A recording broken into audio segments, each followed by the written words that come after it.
বটিয়াঘাটায় জাতীয় দুর্যোগ প্রস্তুতি দিবস পালিত। বিস্তারিত জানাচ্ছেন বটিয়াঘাটা প্রতিনিধি রিপন রায়।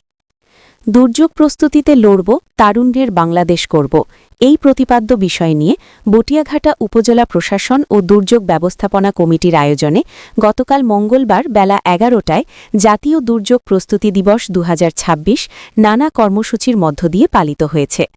উপজেলা নির্বাহী অফিসার ও দুর্যোগ প্রস্তুতি কমিটির সভাপতি থান্দার কামরুক জামান এর সভাপতিত্বে অনুষ্ঠিত কর্মসূচিতে উপস্থিত ছিলেন উপজেলা প্রকৌশলী গৌতম কুমার বিশ্বাস, প্রকল্প বাস্তবায়ন কর্মকর্তা ও দুর্যোগ ব্যবস্থাপনা কমিটির সাধারণ সম্পাদক মোহাম্মদ সেলিম মিয়া, সাংবাদিক এনায়েত আলী বিশ্বাস, সাংবাদিক মোহাম্মদ মনিরুজ্জামান মনি, সাংবাদিক রিপন রায়, মানবাধিকার নেতা সর্দার হাফিজুর রহমান হাফিজ সহ বটিয়াঘাটা ফায়ার সার্ভিস স্টেশনের কর্মকর্তা ও কর্মচারী এবং স্কুল কলেজের ছাত্রছাত্রীবৃন্দ।